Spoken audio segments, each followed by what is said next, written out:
मेरे दिमाग में सोच पड़ा कि जब लोग यहाँ के स्वास्थ्य सुविधा के लिए यहाँ से कहीं दूर जा सकते हैं तो उनके शहर में ही बेहतर स्वास्थ्य सुविधा क्यों नहीं हम दे। में ये ना हो कि कोई गरीब मरीज आए तो वो इसमें आने में हिचकिचाए कि इतना बड़ा अस्पताल है तो हम इसमें पेमेंट नहीं कर पाएंगे, हम सकेंगे नहीं, ऐसी कोई बात नहीं। बेहतर सुविधाएं के साथ साथ इमरजेंसी में क्या सुविधा है? हमारे पास एक ट्रेंड आईसीयू पूरा स्टाफ है जो किसी भी इमरजेंसी केसेस को हैंडल कर सकते हैं। हमने 40 सिलेंडर खरीद के रखा है कि जब ज़रूरत होगा हमको ऑक्सीजन हमारे पास 24 आवर अवेलेबल रहेगी। पहले वाले संस्था को बंद कर देना है क्योंकि वहाँ पे इस प्रकार की सुविधा नहीं थी। अब सिर्फ इसी को लेकर के लोगों को चलना है। जितने कम से कम फीस में, कम से कम चार्ज में वहाँ पर उनको अच्छी से अच्छी सुविधा दी जाए। पूर्वी चंपारण जिले के ढाका में आज Medanta hospital and trauma centre का शुभ उद्घाटन हुआ है। मोतिहारी के बाद ढाका में पहली बार एक ऐसी सुविधाओं का हॉस्पिटल खुला है और हमारे साथ इस हॉस्पिटल के जो एमडी है डॉक्टर आशुतोष जी, उनसे हम जानेंगे कि ढाका में ही क्यों ऐसे अस्पताल का उद्घाटन किया गया है और यहाँ पे जो है कैसे मरीजों की इलाज की जाएगी, किस तरह की इलाज की जाएगी और कौन कौन से यहाँ सुविधा दी जाएगी। सबसे पहले रियल न्यूज़ में डॉक्टर आशुतोष जी को बहुत बहुत धन्यवाद। नमस्कार। क्या है इस अस्पताल में, क्या खूबी है? अस्पताल तो बहुत सारे हैं लेकिन मेदांता हॉस्पिटल का ये खोलने का मुख्य कारण क्या था यहाँ पे ढाका? एक बार हम ऐसे ही आए थे ढाका घूमने तो हमने देखा कि यहाँ पे स्वास्थ्य सुविधाएं उतनी अच्छी नहीं थी और लोगों को स्वास्थ्य सुविधा के लिए यहाँ से कहीं दूर जानी पड़ते थे। तो आते थे मेरे दिमाग में सोच पड़ा कि जब लोग यहाँ के स्वास्थ्य सुविधा के लिए यहाँ से कहीं दूर जा सकते हैं तो उनके शहर में ही बेहतर स्वास्थ्य सुविधा क्यों नहीं हम दे। तो मेरा इस ढाका में हॉस्पिटल खोलने का एक ही मोटो था कि यहाँ के लोगों को बेहतर स्वास्थ्य सुविधा दिया जाए, उनको यहाँ से कहीं दूर जाना ना पड़े। हमारे हॉस्पिटल में सारी फैसिलिटीज़ है, 24 घंटे आपातकालीन इमरजेंसी, हमारे पास फार्मेसी है अपनी, उसके बाद हमारे पास अपनी इमरजेंसी है, अपना जितनी में डायग्नोस्टिक लैब एक्सरे सब चीज़ है। हमारे पास 15 बेड का आईसीयू है, एनआईसीयू है, जनरल वार्ड है, स्पेशलाइज्ड ओटी है, लैप्रोस्कोपी, जनरल सर्जरी, सारी सुविधाएं यहाँ पर ऑपरेशन। यहाँ आप एक बेहतर इलाज के लिए जो लोग यहाँ से पटना, मोतिहारी या कहीं जाते थे कि यहाँ बेहतर सुविधा नहीं मिल पाएगी, अच्छे से इलाज नहीं हो पाएगा मेरे मरीज़ का, वो सारी सुविधाएं हम मरीज़ को यहाँ दे रहे हैं तो उनको यहाँ से कहीं और जाने की ज़रूरत ना पड़े और उनके शहर में बेहतर इलाज, वो भी उनके सहूलियत से एकदम कम से कम दर में। ये ना हो कि कोई गरीब मरीज़ आए तो वो इसमें आने में हिचकिचाए कि इतना बड़ा अस्पताल है तो हम इसमें पेमेंट नहीं कर पाएंगे, हम सकेंगे नहीं, ऐसी कोई बात नहीं। यहाँ सब जेन्यून एकदम कम से कम स्वास्थ्य सेवा रेट में है कि सबको बेहतर इलाज मिले कम पैसे में और कोई भी गरीब मरीज इलाज के अभाव में कहीं जाते वक्त मरे नहीं या पैसे के अभाव में उसका कहीं इलाज ना हो सके। अच्छा, ये सिर्फ बेहतर सुविधाएं के साथ साथ इमरजेंसी में क्या सुविधा है? जैसे आजकल बहुत सारे ऐसे सड़क दुर्घटना होते हैं, बहुत सारे ऐसे केसेस होते हैं, इमरजेंसी के लिए शहर से इस ढाका से लगभग 40 किलोमीटर दूर जिला होता है, जिला में जाने को होता है। बहुत सारे ऐसे मरीज हैं जो रास्ते में ही गुजर जाते हैं, वैसे लोगों की सुविधाएं के लिए इमरजेंसी में आपकी क्या? हमारे पास इस हॉस्पिटल में 24 आवर डॉक्टर्स हैं।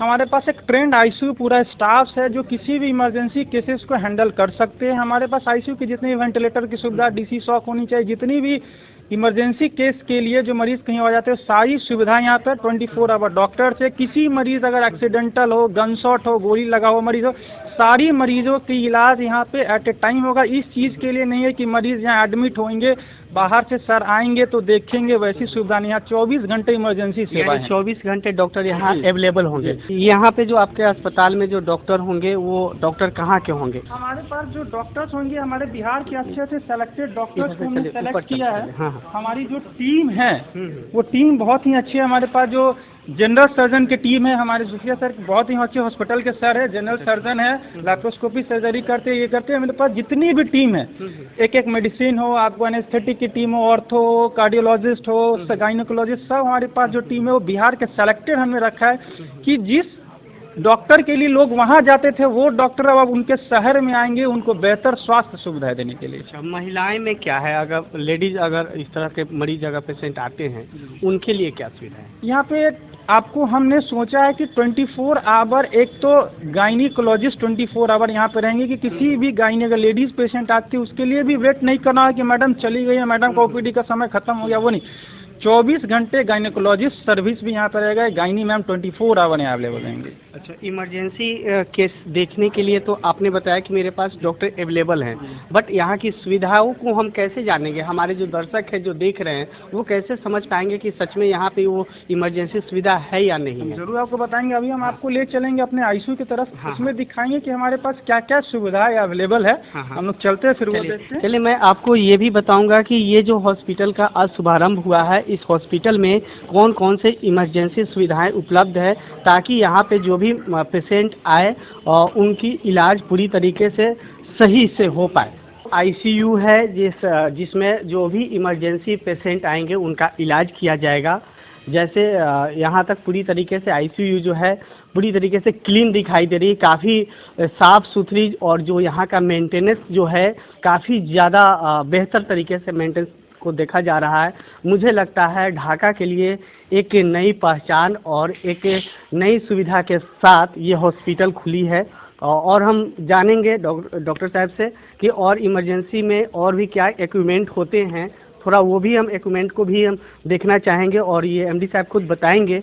जी बताएं क्या क्या यहाँ। सर हमारे पास इमरजेंसी में जितनी भी चीज़ें होती है, जैसे कि हमारे पास वेंटिलेटर की सुविधा है कि किसी मरीज़ को अगर वेंटिलेटर की ज़रूरत पड़ेगी तो उसे यहाँ से कहीं बाहर जाने नहीं पड़ेगा। वेंटिलेटर की सुविधा है। जो मरीज़ को डीसी शॉक लास्ट में देते हैं वो भी सुविधाएं हमारे पास अवेलेबल है। हमारे पास बाईपैप है, हमारे पास इन्फ्यूज़न मशीन है, हमारे पास 15 बेड की आईसीयू बेड है जिसमें सारी equipments, monitor, ventilator, infusion pump, everything है। हमारे पास ट्रेंड स्टाफ की टीम है, सारी चीज़ यहाँ पे अवेलेबल है। जो मरीज़ को कोई भी इमरजेंसी मरीज आएगा तो उसको किसी चीज़ की कमी महसूस नहीं होगी कि इस चीज़ की कमी की वजह से ये मरीज यहाँ पे अच्छा, एक और सबसे बड़ी बात है ऑक्सीजन की कमी।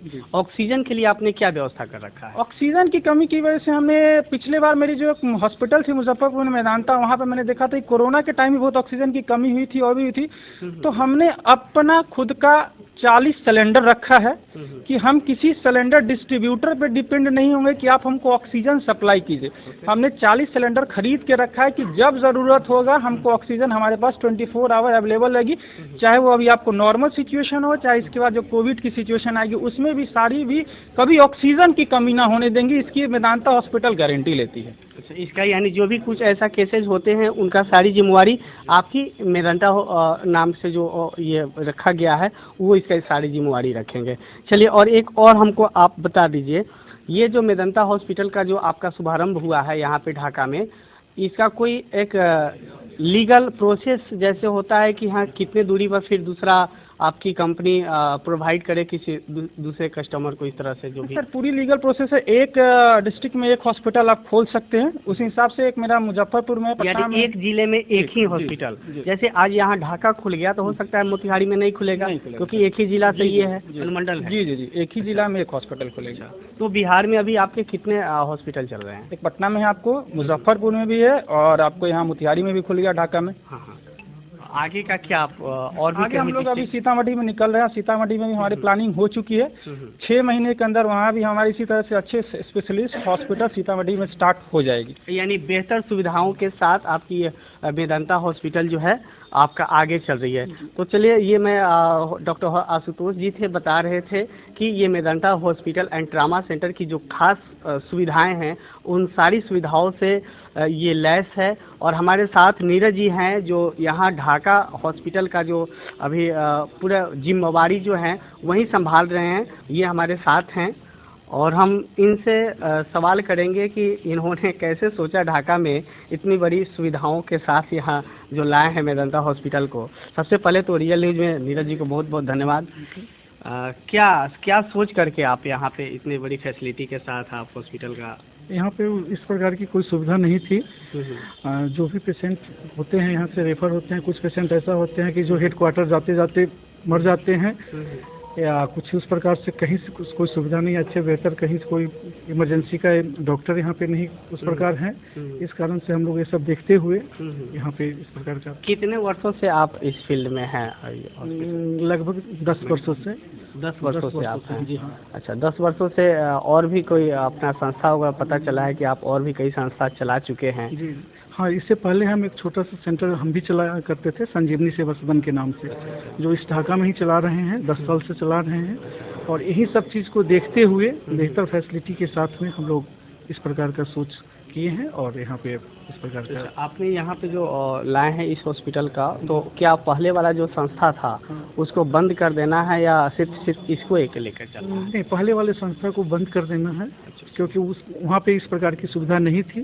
अब सिर्फ इसी को लेकर के हम लोगों को चलना है और ताकि और पूर्ण रूप से इस संस्था को आगे बढ़ाना है कि कोई भी पेशेंट को कोई दिक्कत नहीं हो, कोई भी गरीब पेशेंट हो जो उसको ये नहीं लगे कि हम बड़ा सेंटर में हम आए हैं तो हमको पैसा के कारण से हम बड़ा सेंटर जा नहीं पाए या हम यहाँ पे कैसे मेरी इलाज होगी। जितने कम से कम फीस में कम से कम चार्ज में वहाँ पे उनको अच्छी से अच्छी सुविधा दी जाएगी। चलिए, बहुत बहुत धन्यवाद नीरज जी। ये नीरज जी थे, ये बता रहे थे यहाँ की सुविधाएं को लेकर के कि कैसे यहाँ पे ये सुविधाएं हैं, मरीजों की क्या सुविधाएं मिलेगी।